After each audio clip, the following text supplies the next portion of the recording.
Okay, deep divers, buckle up. We're about to explore a story that comes directly from you, a listener. And it involves a place with a really chilling reputation. Khao Mang Hong Road in Takua, Phang. It's in Thailand. Yeah, locals definitely know this stretch, especially at night. It's considered seriously haunted. And this isn't just, another local legend we're dusting off. No, not at all. The source material you shared, it focuses on one person's incredibly unsettling journey on that specific road. Right. And maybe even more significantly, what seems to have followed them after they left the road. Exactly. So this deep dive, it's really all about unpacking your story, well, Khun Nong's story, actually. Trying to pull out the key moments, the most impactful bits, and understand this escalating sequence of strange and terrifying encounters you brought us. Yeah, making sense of it. It's sort of a mission to understand the uncanny when it doesn't stay put, when it follows you. And what really grabs me here is how the events build on each other. Exactly. It starts as, a journey through a place known for ghosts, but it very quickly turns into this personal nightmare. A nightmare that doesn't just end when he gets off that road. Right. And analyzing that escalation, that persistence, it gives us a lot to think about regarding the nature of these phenomena described in the sources. Okay, so let's start at the beginning. Khun Nong. Tell us about him. Okay, so Khun Nong, he's described as a barbel from Trang, another part of Thailand. He was looking for a new job opportunity. And he found one. Yeah, found a posting on Facebook for a barber job in Takua, Phang. Applied, got the job. Nice. And a big bonus, the job came with accommodation included. Oh, that's huge when you're relocating. Makes things so much easier. Definitely. So his plan was pretty straightforward. Ride his big bike from Trang up to Phang. Okay. How long a ride are we talking? He checked the GPS, figured about 4.5 hours. Oh, yeah. So the plan was leave around 2 p.m., get there early evening, say 6 p.m.-ish. Before it gets properly dark. Exactly. And the sources mention, importantly, he wasn't someone easily spooked. He'd apparently had some minor supernatural experiences before, didn't think too much of them. Okay, so he wasn't expecting trouble, basically. Okay. Which makes what happened next even more striking. Absolutely. So the first part of the ride, totally normal. Right. Towns, villages, other traffic. Yeah, just a regular bike trip. But then as he got closer to Phanga, and as twilight started falling around 6 p.m., the whole landscape changed dramatically. How so? Well, the road narrowed down, became just a single lane, and it was flanked on both sides by these tall, really dense palm or garden plantations. Oh, okay, so visibility drops, feels more enclosed. Exactly. And houses, they became really scarce, and there were these long, unnerving stretches with absolutely zero streetlights. Oof. That's when things start feeling a bit different, isn't it? That kind of isolation on an unfamiliar road. Definitely. And as it got properly dark, Khun Nong described feeling, apprehensive. He started doubting the GPS even. Like, is this thing taking me the right way? Or into, somewhere dangerous? Precisely. But he didn't want to lose time, turn back or anything, so he decided, okay, just push on, despite that growing unease. And then, a small bit of relief maybe, he saw a police checkpoint. Yes, exactly. A moment of, okay, civilization, authority. He stopped, checked. He was definitely on the right road for Takua. And the officer confirmed. It confirmed the road, yes. But his response wasn't just a simple, yep, keep going. It was a warning. Oh, what did he say? He strongly advised Khun Nong to just stop for the night. Said there was a hotel nearby. Really? Why? He explicitly told him the road ahead was dangerous and he should wait until morning to continue. Stressed it wasn't far, but the warning was clear. Don't ride this road tonight. Wow. Okay. But Khun Nong, he didn't take the advice. No. Maybe focus on the job, maybe didn't have funds for an unplanned hotel, who knows? Yep. He politely declined, just said, I'll ride carefully.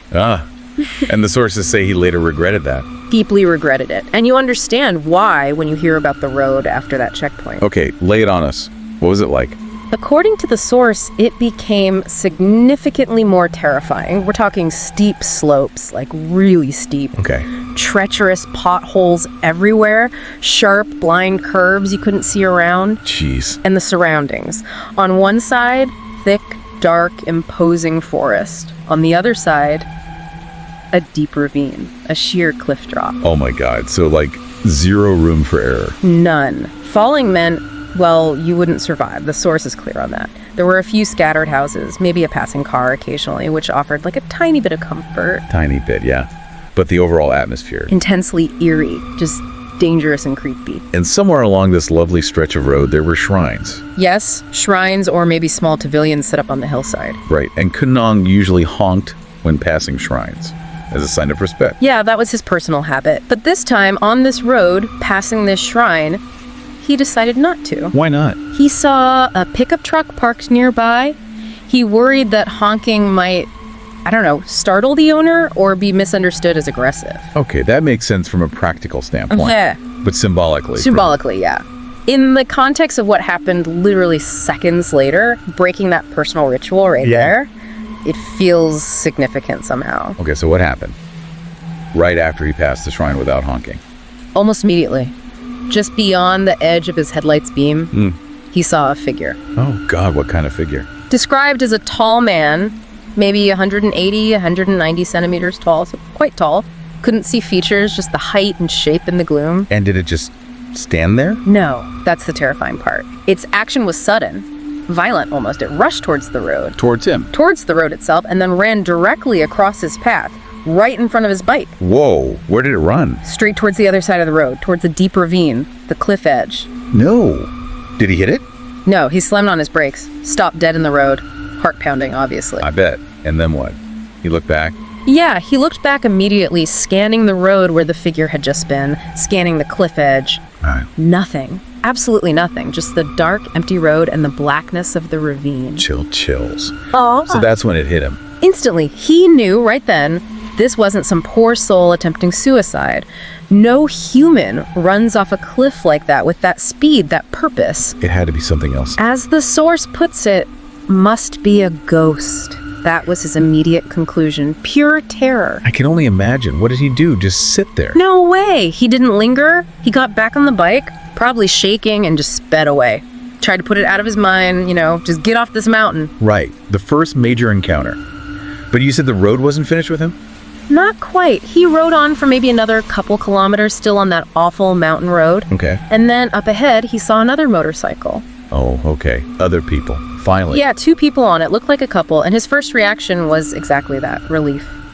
Seeing other humans, some normalcy in this terrifying place. Totally understandable after what he'd just seen. This encounter also had something deeply unsettling about it. Oh no.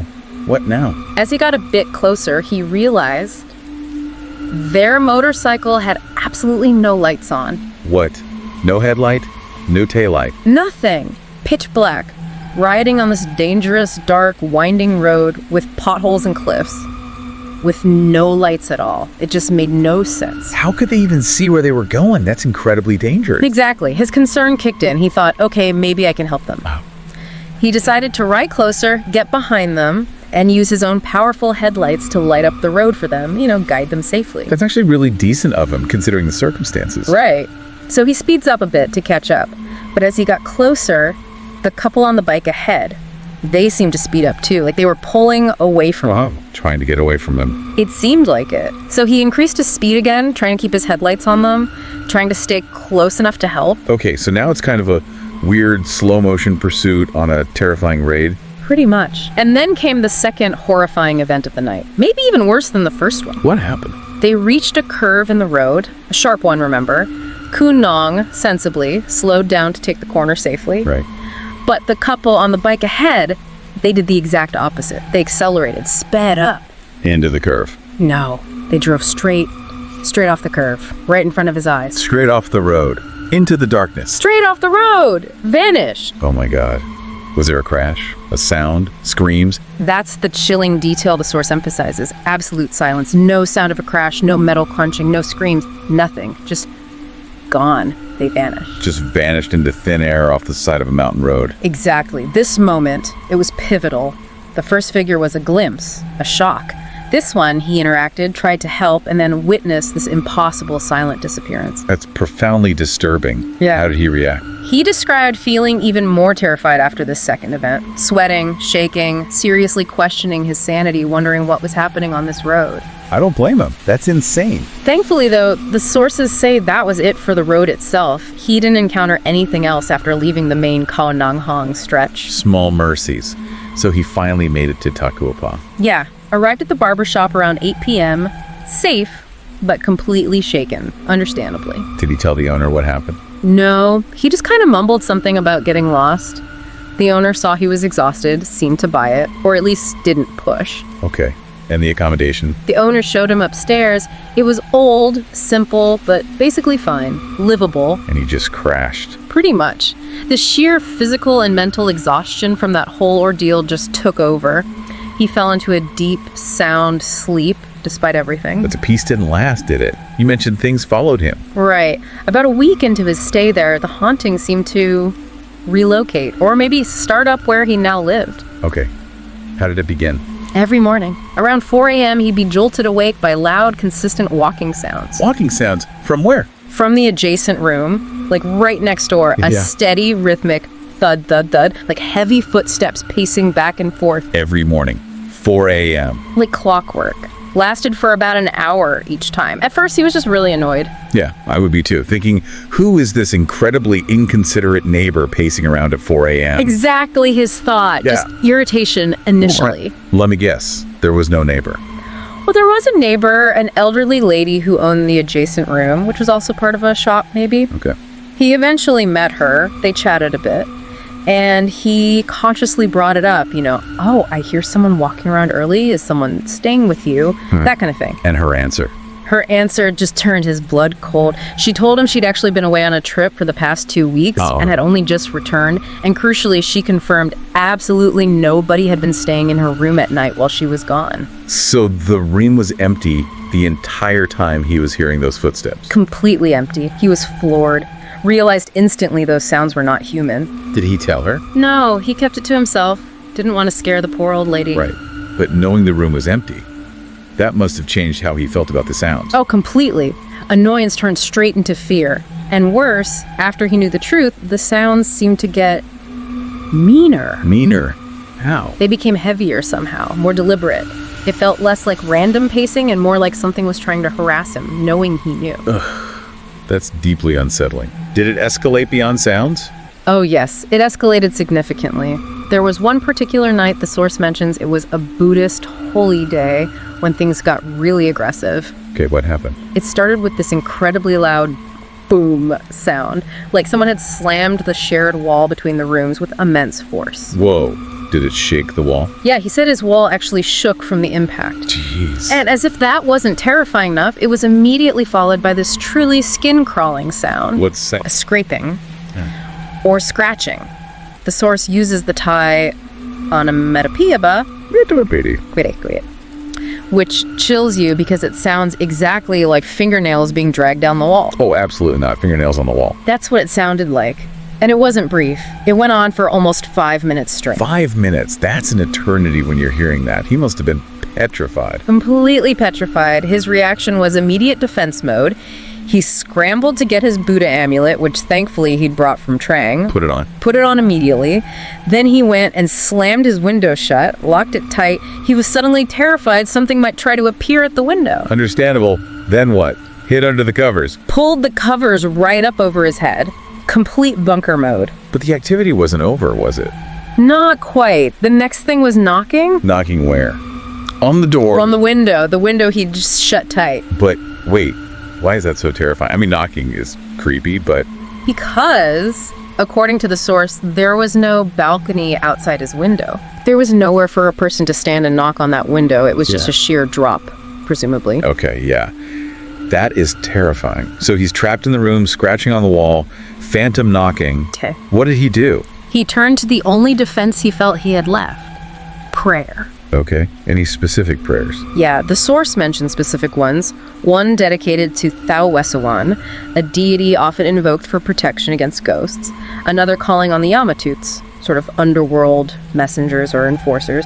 And a third one his father had taught him. So he's just reciting these intensely under the covers. Hands clasped, praying for dear life. And did it work? The sources state that yes, immediately after he finished reciting these specific prayers, the sounds stopped completely. Wow, okay, so he felt like this is it, this is what works. Absolutely. That experience convinced him the amulet and these specific prayers were his protection.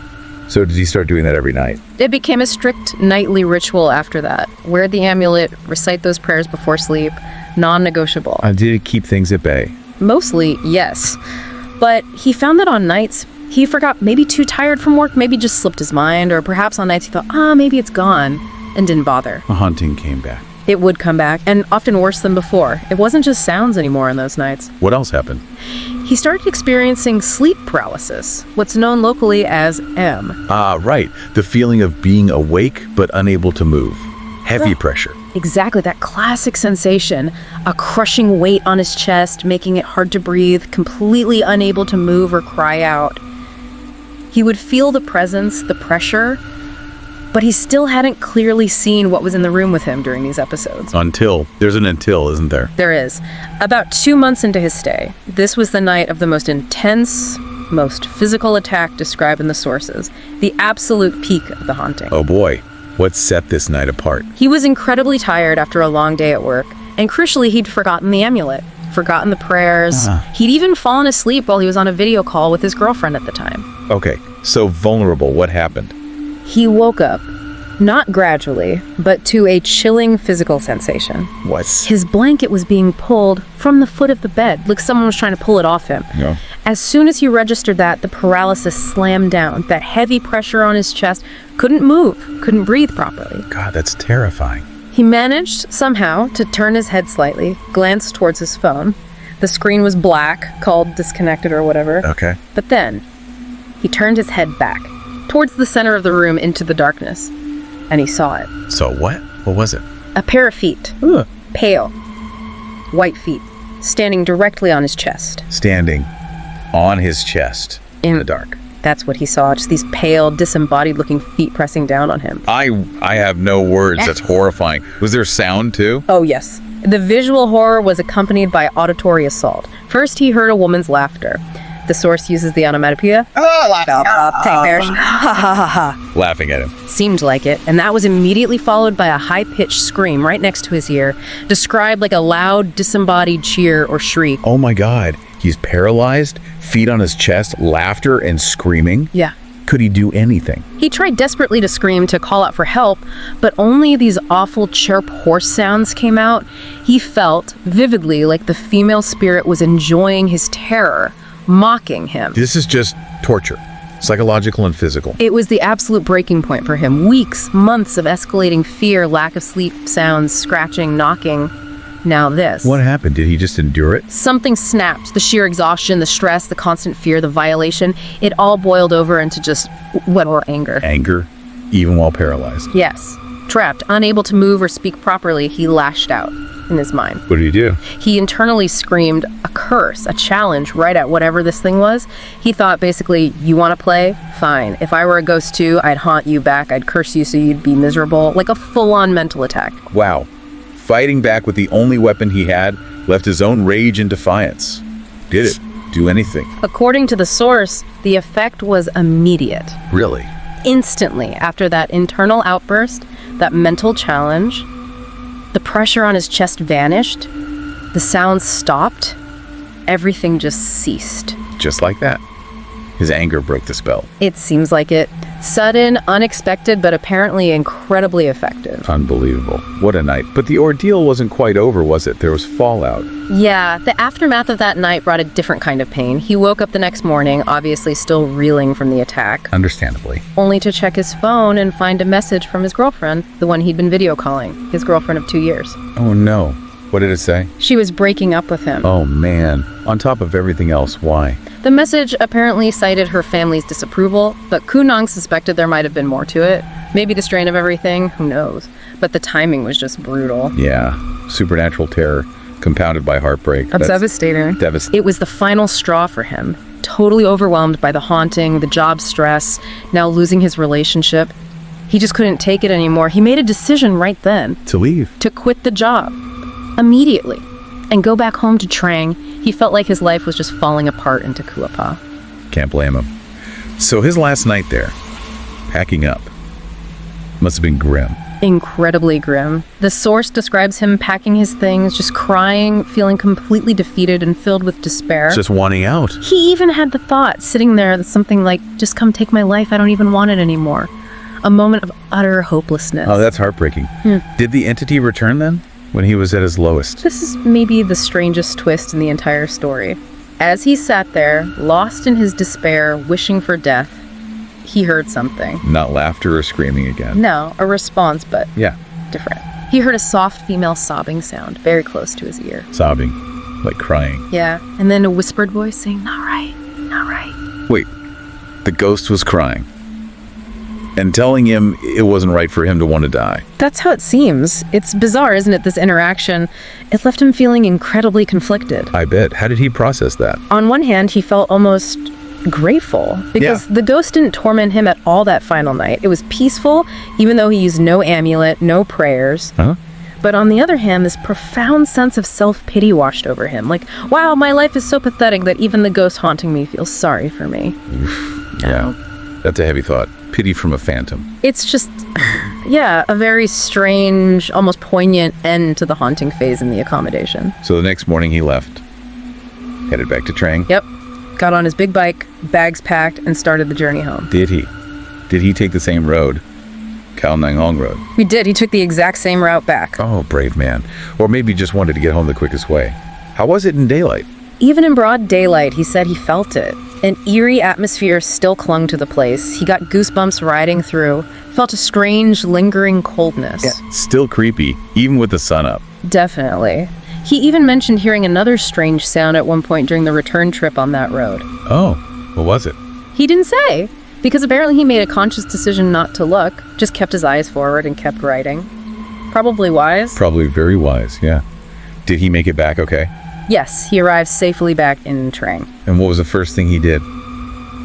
Besides maybe collapsing? The sources say he immediately went to make merit. You know, the traditional Buddhist practice of doing good deeds, donating, praying at a temple. Right. And he specifically dedicated the merit from those actions to the spirits he had encountered, both on the road and in the room. A way of showing respect, seeking peace, maybe helping them move on, trying to find closure. Make sense? A way to try and sever that connection. But did it answer the big question for him? No. The source material concludes by highlighting that this question still lingers, both for Kun Nong and for the person who narrated his story to us. The question being, Did that ghost, the one in the room, the one that tormented him and then pitied him, did it follow him from Khao Nang Hong Road? Was it one of the entities from that terrifying ride? was it something that was already in the accommodation? Something local to Takua that just latched onto him when he moved in? Exactly. Was it tied to the infamous road, or was it tied to the place he slept? They just don't know. That really is the core puzzle, isn't it? When you lay it all out, that terrifying sequence. Starting on the road itself, the man running off the cliff, the impossible vanishing motorcycle couple. Right, classic haunted location stuff almost. But then it transitions, follows him home. The haunting becomes domestic. The walking sounds, the scratching, the knocking on a window with no balcony. Much more personal, invasive. Escalating again to that direct physical attack. The sleep paralysis, the weight. Seeing those horrifying white feet, hearing the laughter, the scream. Pure terror and violation. And then capping it all off with that utterly bizarre final interaction. The sobbing, the not right, the seeming pity from the entity that had been tormenting him. It's just such a relentless and strange progression. It really does highlight the intense psychological toll experiences like this can take. It wasn't just one scary night on a haunted road. No, it was a prolonged ordeal. Yeah, that bled into his everyday life, cost him his job, his new start, maybe even played a role in his relationship ending. It's a powerful, chilling example of how these local legends, these haunted places, can sometimes intersect with people's lives in deeply personal, terrifying ways. And ways that don't respect boundaries. The haunting didn't stay on Khao Nang Hong Road. It packed its bags, metaphorically speaking, and moved in with him. Exactly. It followed him home long after he thought he'd left the danger behind. Which leaves you, the listener, with that final thought, maybe. How do we even begin to process that final interaction? That moment of seeming pity? Does it change things? Was it the same entity throughout, exhibiting malice one moment and something else the next? Was the ghost from the road, the room, or maybe just something drawn to his vulnerability or fear? And fundamentally, what does it mean when the uncanny doesn't just haunt a place, but decides to follow you? Yeah. What happens when the shadows follow you home? A lot to think about there.